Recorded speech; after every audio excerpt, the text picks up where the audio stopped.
بسم اللہ الرحمن الرحیم۔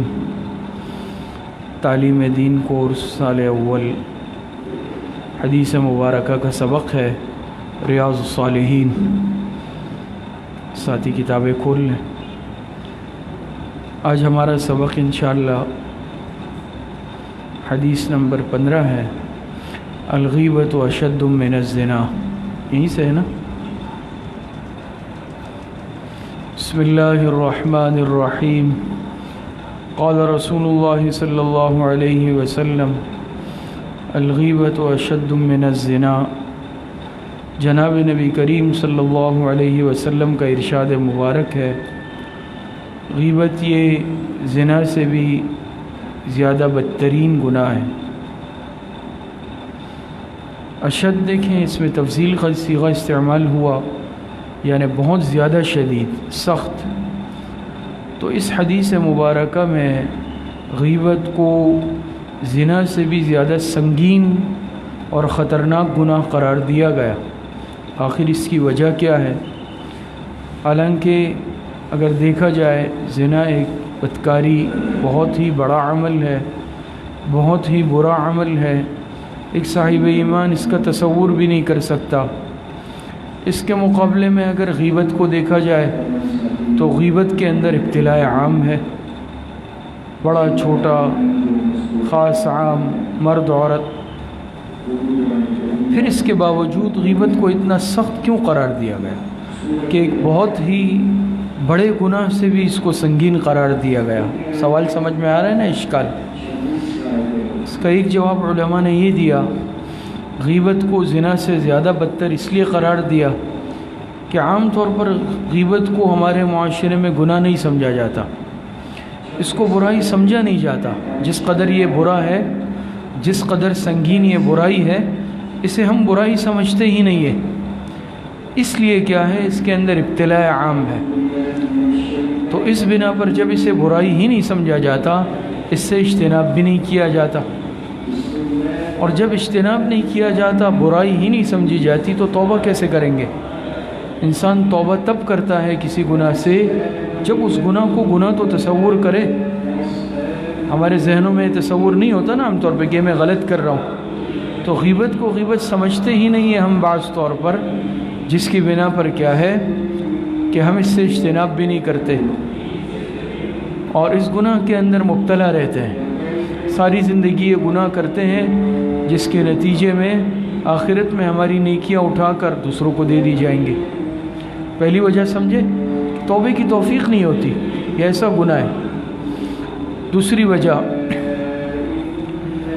وجہ علماء نے یہ لکھی کہ غیبت کو اشد اور سخت اس لیے قرار دیا گیا کہ اگر اسے گناہ سمجھتے بھی ہیں تو بہت معمولی گناہ سمجھتے ہیں۔ چلیں اگر سمجھ بھی لیا کہ اچھی بات نہیں ہے غیبت کرنا، بری بات ہے، لیکن جتنا یہ سنگین گناہ ہے اس درجے کا سنگین اور برا اسے نہیں سمجھا جاتا، بلکہ معمولی گناہ سمجھ کر نظر انداز کر لیا جاتا ہے۔ اور معمولی گناہ سمجھ کر کیا ہے، اب کتاب نہیں ہے، کتاب جی یعنی استعداد خراب ہو جائے گی، یہ نہیں پکڑے، کتاب لیں، ریاض الطالبین کی کتاب لائیں، یہ اپنے مطالعے میں بعد میں دیکھ لیں۔ سبق کے وقت بالکل منع ہے، سختی سے منع ہے، کوئی بھی ساتھی یہ نہیں رکھے۔ اب ان کے ساتھ دیکھ لیں، آج آپ کے پاس ہے ویسے کتاب، وہ لے کے آیا کریں، صحیح؟ بالکل نہیں دیکھے، پھر سبق سمجھ میں نہیں آئے گا۔ تو غیبت دوسری وجہ یہ ہے کہ غیبت کو معمولی سمجھ کر نظر انداز کر لیا جاتا ہے، اور جب معمولی سمجھا جائے جس گناہ کو، تو اس سے پھر انسان اس درجے میں اللہ پاک کی طرف رجوع نہیں کرتا، توبے کی توفیق نہیں ہوتی۔ ہوتا ہے نا ایسے، انسان تب متنبہ ہوتا ہے یا تب انسان کو احساس ہوتا ہے جب اس گناہ کی سنگینی کا دل میں احساس ہو۔ لیکن آج دیکھیں نا یہ کیفیت کیا ہے، ہر مجلس غیبت میں سے گرم ہے، ہر مجلس میں غیبت چل رہی ہے۔ اس کی بنیادی وجہ یہ ہے نا کہ ہم نے اسے بہت ہی معمولی گناہ سمجھ کر آج نظر انداز کر دیا ہے۔ ہمارے دل میں اس کی وہ قباحت نہیں ہے جس کی بنا پہ آج ہم غیبتیں کر رہے ہیں اور اپنی نیکیاں اٹھا کر سمجھ لیں کہ دوسروں کو دے چکے، اور آخرت میں پھر اس کا ہمیں اندازہ ہوگا۔ دوسری وجہ سمجھ میں آ گئی؟ اسی طریقے سے تیسری وجہ غیبت کی یہ سمجھ لیں کہ غیبت کا تعلق یہ حقوق العباد سے ہے۔ دو قسم کے حقوق ہوتے ہیں، ایک حقوق اللہ، ایک حقوق العباد۔ حقوق اللہ جیسے نماز، روزہ ہے، زکوٰۃ، حج، یہ اللہ پاک کے حقوق ہے۔ حقوق العباد کے اندر جیسے معاملات ہو گئے، لین دین ہو گئے، اور انسانوں کے آپس میں ایک دوسرے پر جو حقوق ہوتے ہیں حقوق العباد کہلاتے ہیں۔ کسی کو قتل کر دیا، کسی کا مال لوٹ لیا، کسی کی غیبت کر لی، کسی کے آبرو پہ حملہ کر لیا، یہ سب کے سب حقوق العباد سے تعلق رکھتے ہیں۔ اور یہ بات بھی سمجھ لیں کہ حقوق العباد توبے سے معاف ہو سکتے ہیں، معاف ہو جاتے ہیں، لیکن حقوق اللہ معاف ہو جاتے ہیں، لیکن حقوق العباد کے لیے اصول یہ ہے اور قاعدہ یہ ہے کہ بغیر توبے کے، صرف توبے سے معاف نہیں ہوتے، جب تک کہ جس کا حق مارا ہے یا جس کی حق تلفی کی ہے اس سے معافی نہ مانگ لے اور وہ معاف نہ کر دے یا اس کو اس کا حق ادا نہ کر لے۔ تو علماء نے لکھا ہے کہ غیبت یہ بھی حقوق العباد میں سے ہے، یہ بندوں کا حق ہے۔ ظاہری بات ہے، غیبت کا مطلب کیا ہے؟ غیبت کا مطلب ہے دوسرے کی عزت کو خراب کرنا، عزت کو خراب کرنا ہی ہے نا غیبت میں، اور کیا ہے؟ تو اس صورت کے اندر کیا ہوگا؟ یہ بندوں کا حق مجھ پہ لازم آ گیا، میں نے جس کی غیبت کی ہے، اب قیامت کا معاملہ بہت سنگین ہوگا۔ قیامت کے دن جب انسان جائے گا، جو ایک روایت میں آتا بھی ہے نا کہ حقیقی مفلس آپ علیہ السلام نے فرمایا کون ہے؟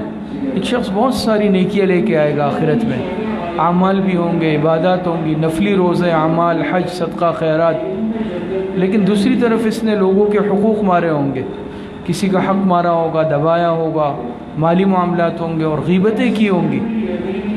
غیبت کی مثال بھی اس میں لے لیں آپ، جیسے غیبتیں ہوں گی، لوگ آئیں گے اللہ پاک سے مطالبہ کریں گے تو اللہ پاک کیا ہے؟ اس کی نیکیاں اٹھا کر ان کو دیں گے۔ آخرت میں تو روپیہ پیسہ نہیں چلے گا، اس سے خلاصی نہیں ہوگی، اس کی نیکیاں اٹھا کر ان حقداروں کو دی جائے گی۔ اب اتنی ساری زندگی اگر کوئی غیبت کر لے، آپ بتائیں کتنے حقدار آئیں گے؟ اس کی ساری نیکیاں ختم ہو جائے گی، لوگ اب بھی باقی ہوں گے۔ پھر کیا ہوگا؟ پھر جو آئیں گے تو ان کے گناہ اٹھا کر اس کے نامہ اعمال میں اس کے بدلے میں ڈالے جائیں گے، یہاں تک کہ اس کا نامہ اعمال گناہوں سے پر ہو جائے گا، بھر جائے گا۔ اللہ پاک فرمائیں گے اس کو جہنم میں ڈال دو۔ یہ حقیقی مفلس ہے کہ آیا تھا نامہ اعمال نیکیوں سے بھرا ہوا لے کر، جہنم میں جا رہا ہے نامہ اعمال گناہوں سے بھرا ہوا لے کر، وہ حقوق العباد کی وجہ سے۔ تو اس کا معاملہ سخت ہوا یا نہیں ہوا؟ حقوق العباد کا معاملہ یہ بہت سنگین ہے، بہت سخت معاملہ ہے، اور غیبت کا تعلق یہ حقوق العباد میں سے ہے۔ اس لیے دیکھیں اس کو زنا سے زیادہ سخت قرار دیا ہے کہ زنا سے بھی سنگینی میں کیا ہے؟ زیادہ برا ہے۔ چوتھی وجہ یہ بھی سمجھ لیں، اس میں ابتلاء عام اس لیے بھی ہے کہ دیکھیں زنا ظاہری بات ہے ہر ایک کے بس کی بات نہیں ہے، ہر جگہ ماحول نہیں ہے، ہر جگہ انسان کو اس میں اختیار نہیں ہے، کنٹرول نہیں ہے، صحت نہیں ہے۔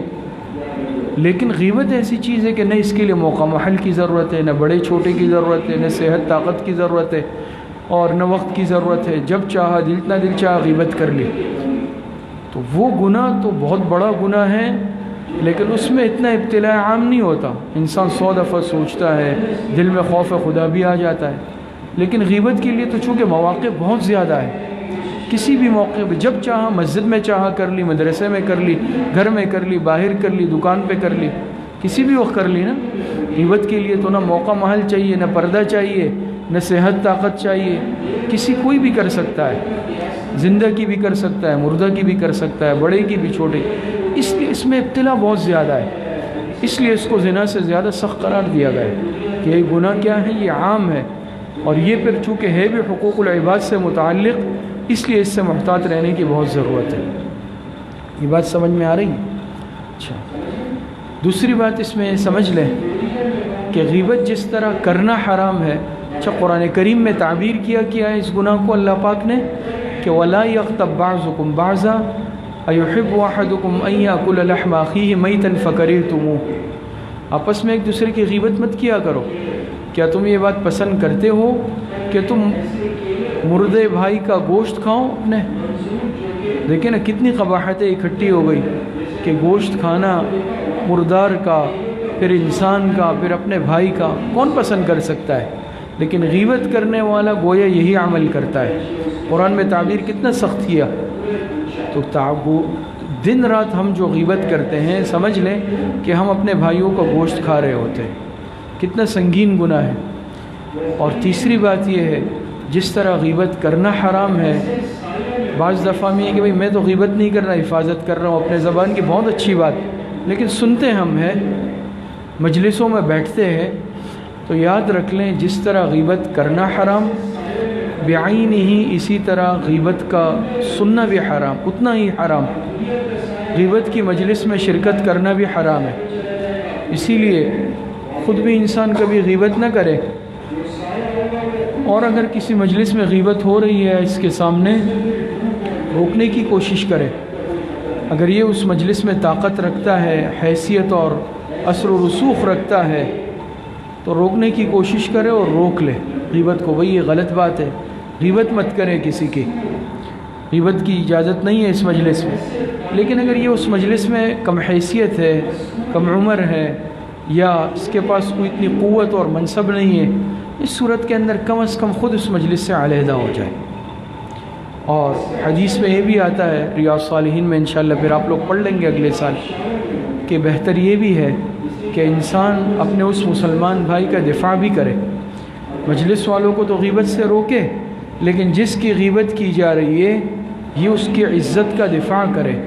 حدیث میں بھی آتا ہے کہ بعض مرتبہ آپ علیہ السلام کی مجلس میں کسی نے کوئی ایسی بات کی تو غیبت سے تو روکل، بلکہ آپ علیہ السلام نے ان کی تعریف کی جس کی غیبت کی جا رہی تھی کہ بھئی ایسی بات نہیں ہے. اور صحابہ کھڑے ہو جاتے تھے کہ بھئی آپ اگر کوئی غیبت کرتا تھا تو بھئی آپ یہ صحیح نہیں کر رہے، فلاں صاحب ایسے نہیں ہیں. تو اسی لیے بہتر یہ ہے کہ انسان اس کی عزت کی حفاظت بھی کر لے کہ بھئی آپ جس مسلمان بھائی سے متعلق یہ کہہ رہے ہیں یہ بات ایسی نہیں ہوگی، آپ غلط فہمی کا شکار ہے، یہ مناسب عمل نہیں ہے، وہ اچھا آدمی ہے، حدیثوں سے ثابت ہے.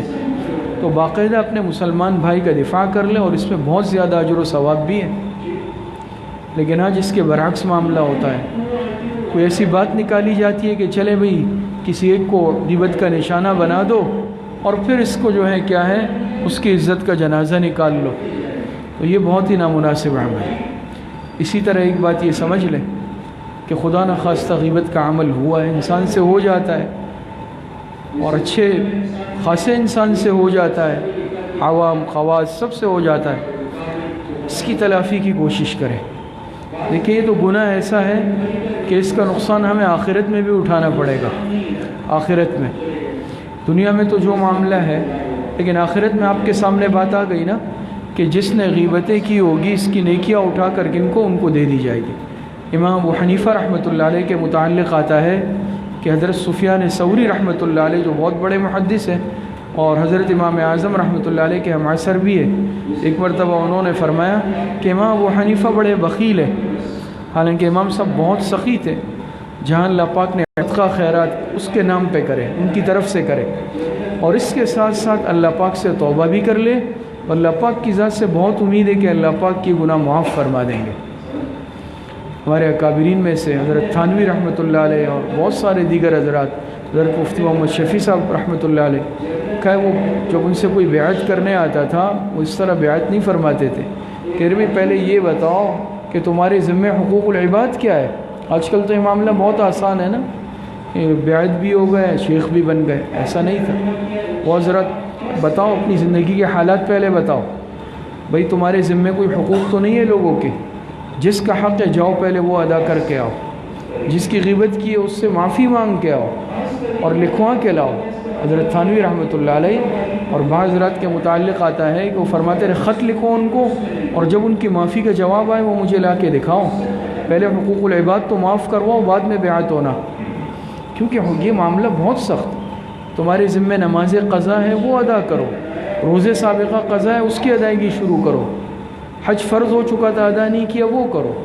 اب حقوق اللہ اور حقوق العباد یہ ضروری ہے. آج ہم نے ان چیزوں کو چھوڑ دیا، رسمیات کے پیچھے پڑ گئے اور بس رسم کا شکار ہیں، اور ہر چیز ایک رسمی ہے ہماری. تو بہرحال حقیقت یہ ہے کہ رسمیات پر زندگی نہیں چلتی، حقائق پر چلتی ہے. تو حقوق اللہ چاہے ہو، یہ مطلب نہیں ہے کہ اس کو ہم نظر انداز کر دیں. سابقہ قضا نمازیں ہیں، روزے ہیں، زکوٰۃ ہے، یا حج فرض ہو چکا ہے، ان کی ادائیگی کی بھی فکر کریں، اس کے ساتھ ساتھ خاص طور پر جو حقوق العباد ہمارے ذمہ ہے، کسی سے قرضہ لیا، کسی کی جگہ پہ قبضہ کیا، کسی کا حق دبایا، کسی کی میراث ہمارے پاس ہے، کوئی بھی معاملہ ہے، مالی حقوق ہے، کوئی اور حقوق ہے، ان کی ادائیگی کی فکر کرے فوری طور پر۔ یہ آخرت کے معاملات ہیں، اور یہ صرف یاد رکھے توبے سے بھی معاف نہیں ہوتے۔ حقوق العباد کا معاملہ بہت سخت ہے، تو چاہے حقوق اللہ ہو چاہے حقوق العباد ہو، آج سے ہی ہم اس کی فکر میں لگ جائیں۔ اور خاص طور پر یہ غیبت سے متعلق جو بات ہوئی، نہایت سنگین گناہ ہے کہ اس کو انسان کسی بھی موقع پہ کر بیٹھتا ہے، اور اسی سے آج ہماری مجلسیں گرم رہتی ہیں، لیکن یہ بہت ہی سنگین گناہ ہے۔ اللہ پاک اس سے ہمیں بچنے کی توفیق نصیب فرمائے۔ وآخر دعوانا ان الحمد للہ رب العالمین۔